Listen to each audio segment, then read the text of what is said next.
pastor Jairo, ele tem enfatizado os seus dons, a sua vocação no treinamento de líderes, de pastores no Seminário Bíblico Palavra da Vida em Atibaia.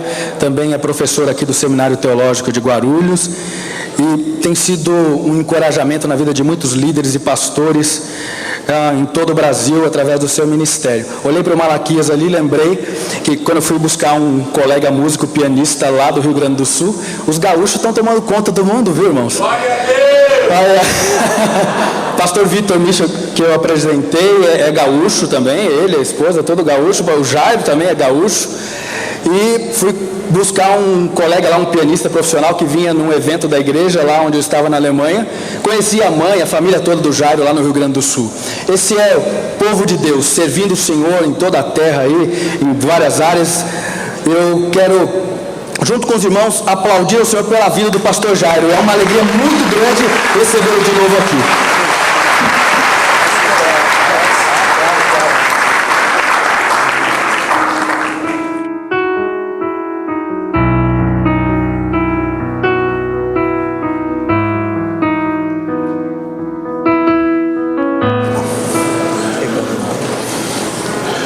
O sonho de todo gaúcho é que todos aqueles que gostam de churrasco adotem o pacote completo acompanhado de chimarrão, não é?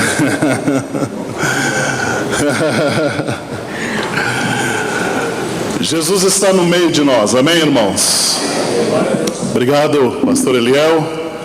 Mais uma vez, minhas saudações cristãs.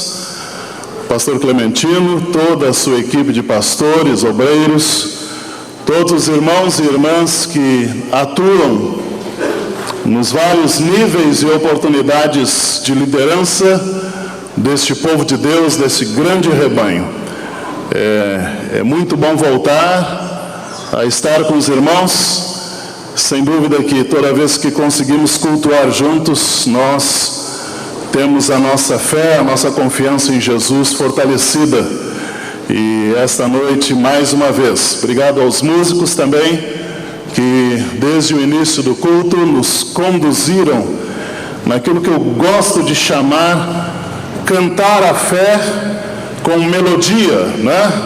Porque o que fazemos nos hinos, nos cânticos, é realmente proclamar com melodia e poesia as grandes afirmações da fé. Isso é muito bom, porque às vezes essas melodias, essas afirmações nos acompanham ao longo da semana, muitas vezes, a exemplo dos sermões, dos textos bíblicos, em momentos críticos, momentos de escolha, momentos de decisão. Isso tudo vem à nossa mente, e eu sei que Deus usa todas essas riquezas para realmente nos ajudar a sermos fiéis a Ele e a andarmos realmente com Ele. Parabéns, igreja, mais uma vez. É muito bom ver que os irmãos continuam crescendo, sendo realmente fortalecidos, e cada membro da igreja, nessa variedade de manifestações, nesses núcleos, nessas congregações, deve agradecer a Deus por sua igreja. Estamos vivendo um tempo quando há muitos cristãos que desprezam esta riqueza da convivência, dos relacionamentos maduros ou que amadurecem, desprezam a oportunidade do próprio exercício do culto e da adoração de uma forma coletiva, não é? Há muitos cristãos comprometidos com igrejas virtuais que não tem textura, não tem odor, não tem toque, abraço e intercessão viva. Então continue a valorizar esta bênção que Deus tem dado aos irmãos, que é a igreja, que é a comunhão do povo de Deus. Como disse o nosso líder aqui, pastor Clementino, nós temos dificuldades, temos desafios, né? Relacionamentos são difíceis, mas é assim que Deus trabalha conosco, e é assim que Ele nos aperfeiçoa. E De qualquer maneira, estamos sendo preparados para viver nada mais, nada menos do que a eternidade toda juntos. Então, irmãos, é bom a gente se preparar, né? É bom se preparar. Os irmãos sabiam que nós seremos vizinhos bem próximos. Então vamos nos acostumar desde já e vamos aperfeiçoar essas relações. Que Deus continue realmente fortalecendo. Como diz certo autor, pessoas continuam a ser o método preferido de Deus. E Deus, até que o Senhor volte, até que Jesus volte, vai continuar usando a minha vida e a sua vida. E a igreja e esses relacionamentos são realmente o âmbito onde Deus está trabalhando para a sua glória e para a consecução dos seus planos e dos seus projetos. Eu sei que durante essa semana os irmãos estão sendo abençoados com vários pregadores, vários obreiros, e amanhã ainda com o pastor Vitor Mitchell, conduzidos pelas grandes ênfases do cristianismo. E eu imagino que tem sido uma boa caminhada, não é? Uma bendita maratona. Olharmos para a Bíblia, olharmos para as Escrituras e realmente cada vez mais consolidarmos a nossa fé. E nessa noite nós vamos, durante alguns minutos, pensar a partir das Escrituras a respeito de mais este conteúdo do nosso patrimônio das convicções e certezas históricas. Vamos pensar sobre a ressurreição de Cristo. Eu sei que há tantas ênfases que são possíveis aqui a partir da Bíblia, mas eu quero pelo menos pontuar 3 aspectos e vamos nos esforçar para tornar isso bastante objetivo em termos da nossa caminhada cristã. O texto base para esta pregação é o capítulo 10 do livro dos Atos dos Apóstolos. Por favor, os irmãos, abram a escritura neste texto, Atos, capítulo 10. Mantenham a Bíblia aberta, quero ler na versão que estou usando, alguns versículos a partir do 34 em Atos 10.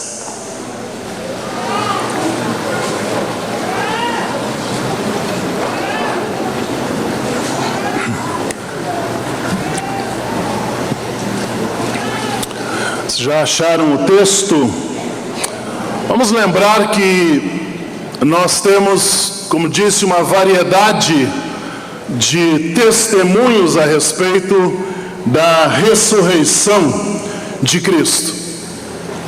E o próprio apóstolo Pedro mencionou várias vezes este fato.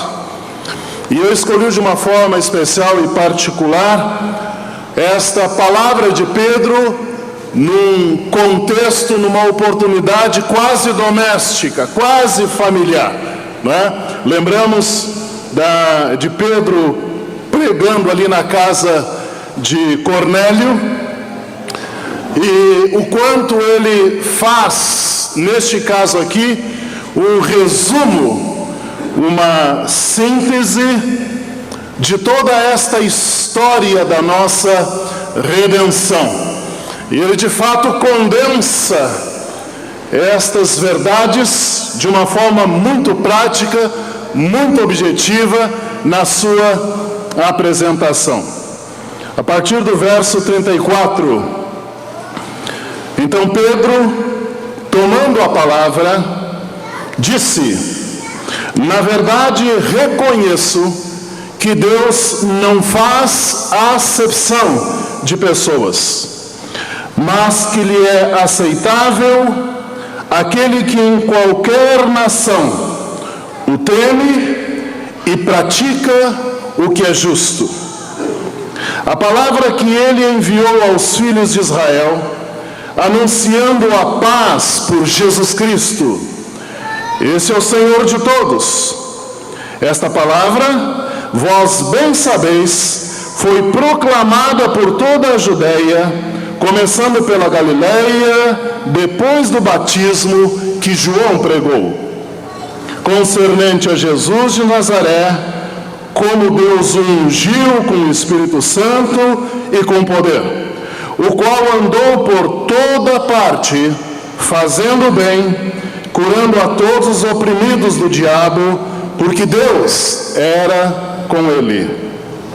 Nós somos testemunhas de tudo quanto fez, tanto na terra dos judeus como em Jerusalém, ao qual mataram, pendurando num madeiro.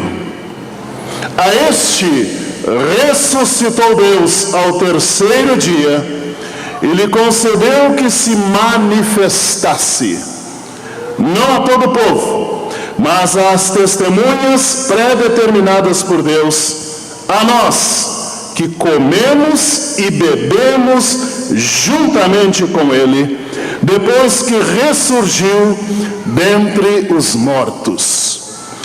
Este nos mandou pregar ao povo e testificar que ele é o que por Deus foi constituído juiz dos vivos e dos mortos.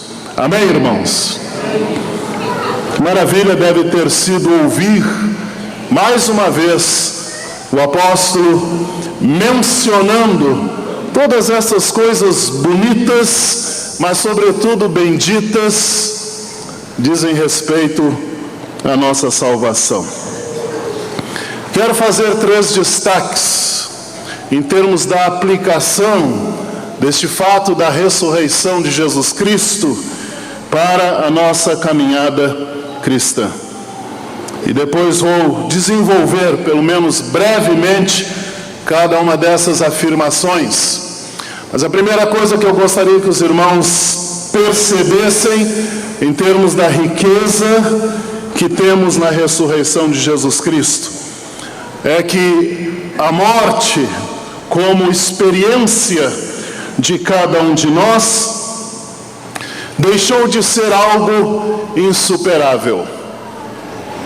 É maravilhoso quando olhamos para o Novo Testamento, lembramos destas menções de pessoas que conheceram a experiência da morte, mas conheceram também a superação da morte.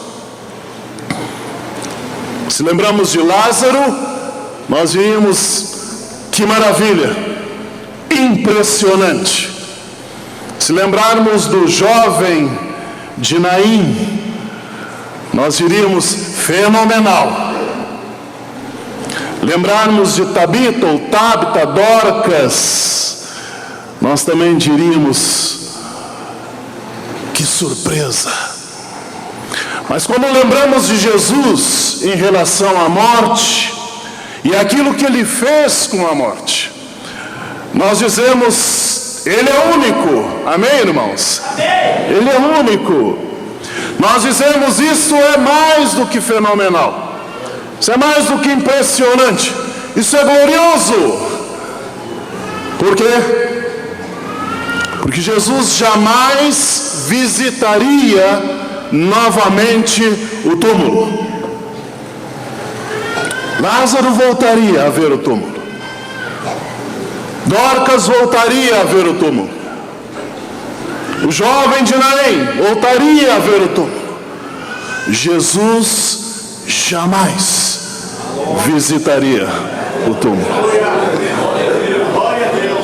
Isso distingue, isso o diferencia, isso dá para nós em Cristo, neste evento, uma referência absoluta, porque é disso que o Novo Testamento basicamente fala. Pela ressurreição de Cristo, a morte que era para nós uma experiência aterradora, insuperável, intransponível, agora está vencida, como diz a Escritura. Gosto de lembrar que nesse sentido A morte para o crente não é a extinção do corpo. Pelo contrário, a morte para o crente, quando olhamos para um Cristo ressurreto, é a reafirmação do corpo, é a confirmação santa do corpo que recebemos do Senhor. Cristo assumiu, como lembrou bem Pedro, as nossas mazelas, as nossas enfermidades, as nossas dores. Na verdade, Ele assumiu as nossas falências. E assumindo estas falências, Ele nos conduz para a vitória. Cristo inaugura uma nova durabilidade, inclusive para o nosso corpo. O corpo que receberemos é exemplo, na semelhança do corpo de Cristo, tem garantia eterna, amém? Sim, porque o Senhor, na verdade, assumiu o sinistro completamente. E agora tudo está coberto, amém, irmãos? Essa é a verdade que está na Escritura. Isso me anima e deve animar a cada um de nós. Jesus continuou a mesma pessoa. E aí podemos reafirmar, como a Escritura afirma, nesse sentido também, o mesmo ontem, hoje e o será eternamente. Maravilha isto. E é nesses termos que nós vamos avançando e vamos nos completando nele, nesse sentido. Como o nascimento de Jesus começou no céu, também a sua ressurreição começou no céu. Como o nosso novo nascimento começa em Cristo, também a nossa ressurreição está fundada e garantida em Jesus. Tragada foi a morte. Vamos dizer, tragada foi a morte.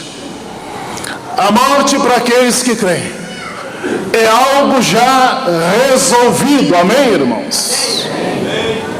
A ponto do apóstolo Paulo dizer, é ganho, é lucro. Que maravilha isso! Por causa da ressurreição de Cristo. Mas o que isso significa em termos do nosso dia a dia cristão? Temos uma carreira, temos um andar, quem sabe alguns mais, outros menos, mas ainda temos que lidar com a história. Na verdade, nós estamos nos tornando aquilo que em Cristo nós já somos. Temos um dia a dia, temos uma rotina para sermos mordomos desta salvação.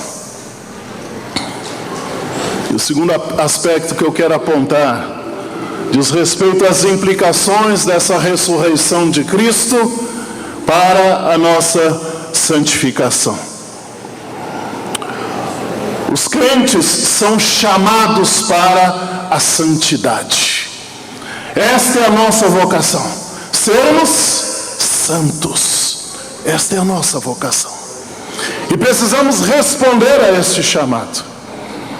E quando olhamos então para as Escrituras, quando olhamos para a ressurreição de Cristo, nós encontramos também esse sentido definitivo, esse sentido último da nossa santificação. Lembrem-se que Jesus não teve pecado, senão carregou os nossos pecados. Jesus não pecou, mas Jesus foi tentado.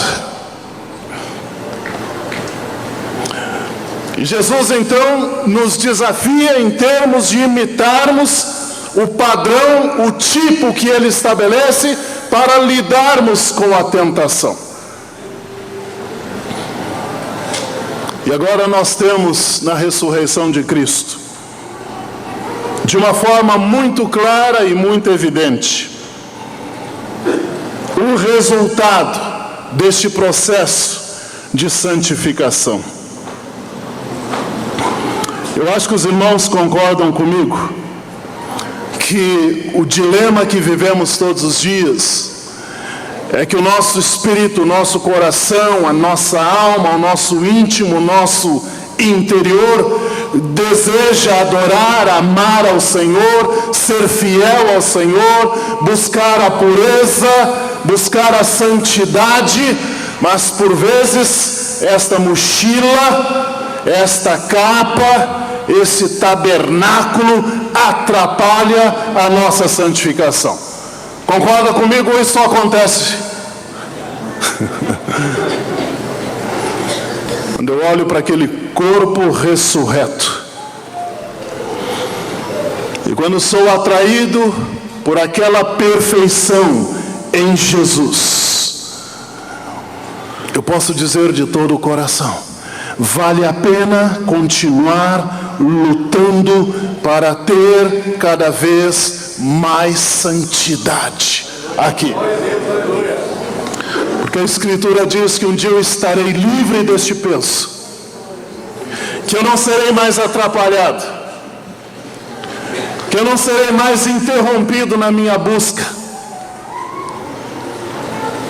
que o meu próprio corpo será consagrado completamente, plenamente, de maneira integral. Será a consagração definitiva dos nossos membros. Na verdade, o corpo vai finalmente cumprir o propósito para o qual ele foi criado. Porque o nosso corpo foi criado para adorar ao Senhor, para servir ao Senhor exclusivamente. Um novo corpo, semelhança do corpo do Cristo ressurreto. Eu vou poder completamente me entregar e servir ao Senhor.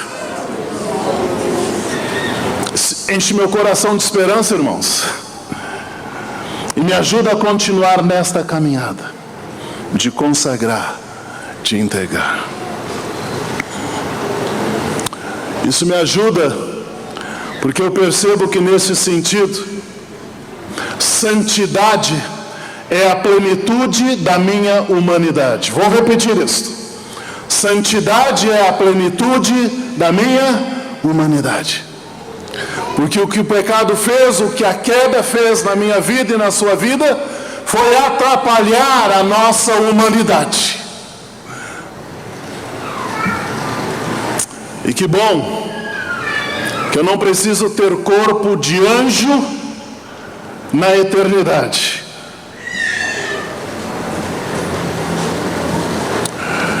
Para o crente, corpo de anjo é pouco.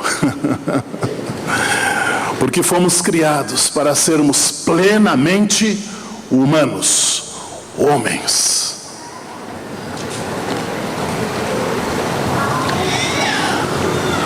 Quando pensar na ressurreição de Cristo, quando pensar no corpo de Cristo ressurreto, quando pensar na plenitude do corpo de Cristo, lembre, Deus está preparando para nós também uma habitação perfeita para a nossa personalidade, que já entregamos completamente a Ele.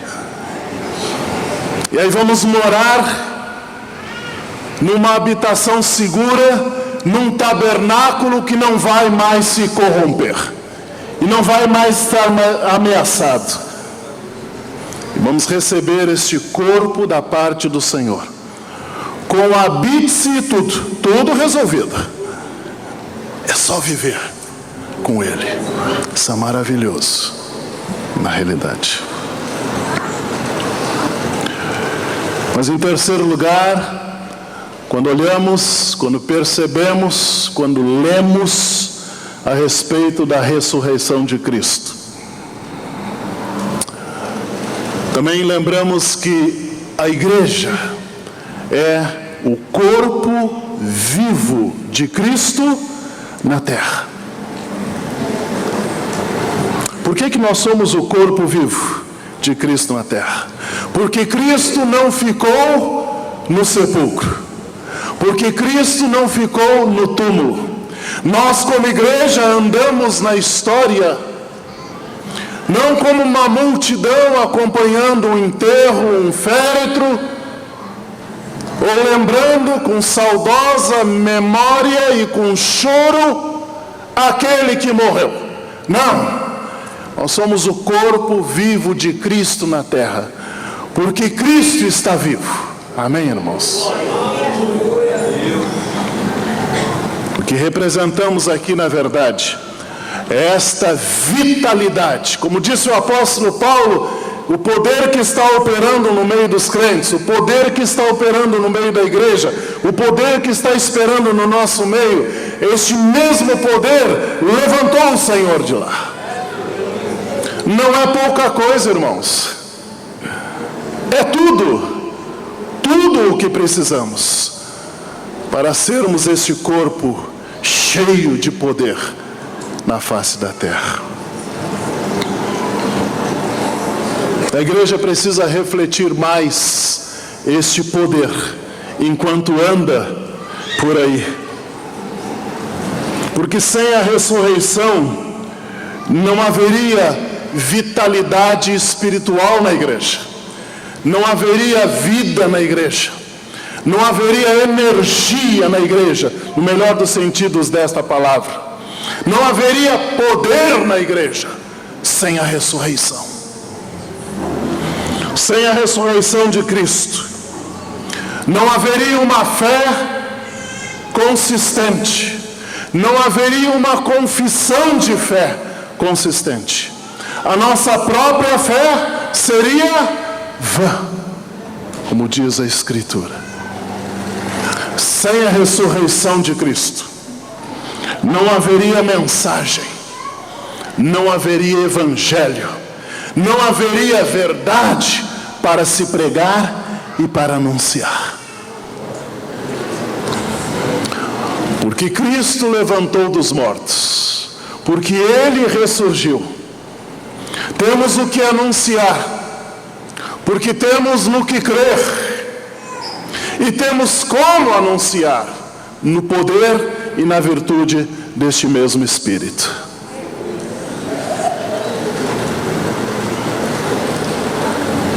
A ressurreição de Cristo, como dissemos no início, é um evento único, com uma consequência única, com um resultado único. E a igreja precisa pregar mais, anunciar mais, falar mais a respeito da ressurreição de Jesus. Há muitos cristãos por aí, procurando tantos milagres, procurando tantas maravilhas, tentando até mesmo promover e produzir fenômenos que impressionem. Nada impressiona mais do que a ressurreição do Senhor. Falemos disso, anunciemos isso, pensemos nas implicações disso para a nossa vida e para este mundo que ainda lida com a morte como uma realidade insuperável.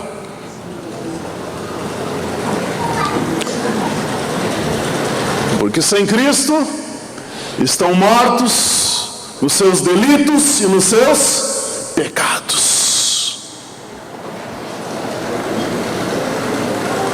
Quem sabe nesta noite alguém dentre nós ainda precise experimentar aquilo que Pedro disse: o Evangelho trazido por meio da pessoa do próprio Senhor Jesus. Ainda precise contemplar o bem que esse Senhor fez. Como disse Pedro, ainda precise aceitar a suficiência deste sacrifício no madeiro. Mas ainda precise crer que Ele deixou o túmulo, e que Ele vive, e que Ele está no nosso meio, na verdade. Colossenses capítulo 3, os primeiros versículos, conhecidos de todos nós, cuja menção quero fazer agora. E quero citar esta palavra do apóstolo Paulo dentro dessas reflexões que acabamos de fazer. 3, 1-4. Se, pois, fostes ressuscitados juntamente com Cristo, buscai as coisas que são de cima, onde Cristo está assentado à destra de Deus. Pensai nas coisas que são de cima e não nas que são da terra, porque morrestes e a vossa vida está escondida com Cristo em Deus. Quando Cristo, que é a nossa vida, se manifestar, então também vós vos manifestareis com Ele em glória. Maravilha. Paulo está lembrando aqueles cristãos, por extensão a nós hoje, que é mais do que um fato histórico. A ressurreição de Cristo precisa funcionar hoje, na vida da igreja, na vida dos crentes.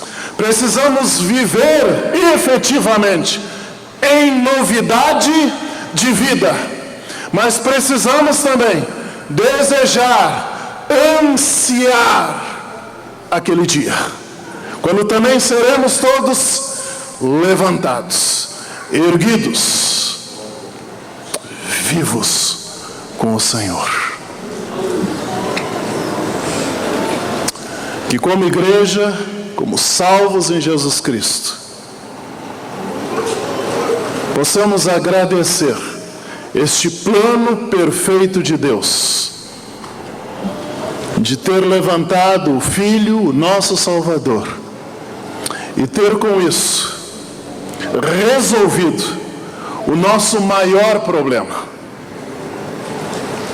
aquilo que merecíamos como salário do pecado, a morte. A conta está paga, o custo está coberto, a graça está sobre nós.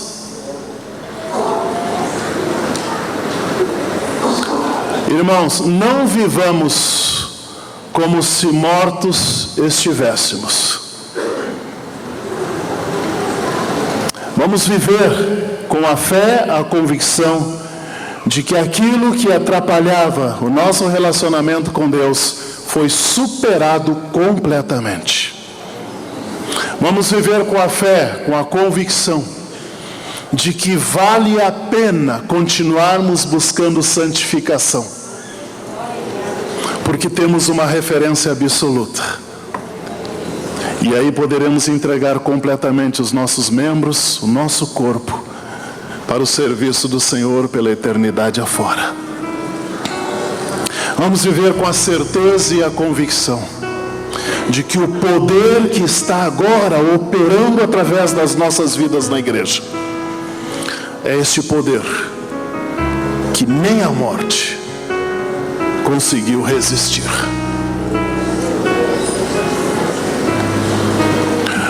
Jesus Cristo vivo está. Vamos repetir isto? Jesus Cristo vivo está. Amém. Que Deus nos abençoe. Amém.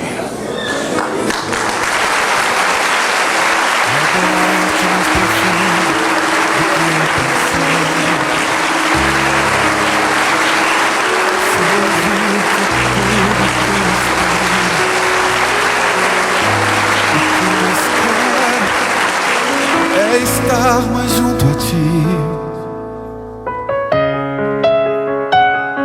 derramar perante ti os meus anseios. A minha oferta nesta hora é a verdade, e te mostrar os meus pequenos sonhos. Ah, Senhor, como eu dependo de ti. Não dá.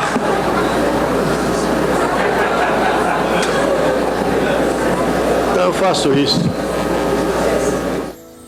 Para me curar, para me ensinar o caminho que devo seguir. Podes me usar, Senhor, como tu bem queres. Abra o meu coração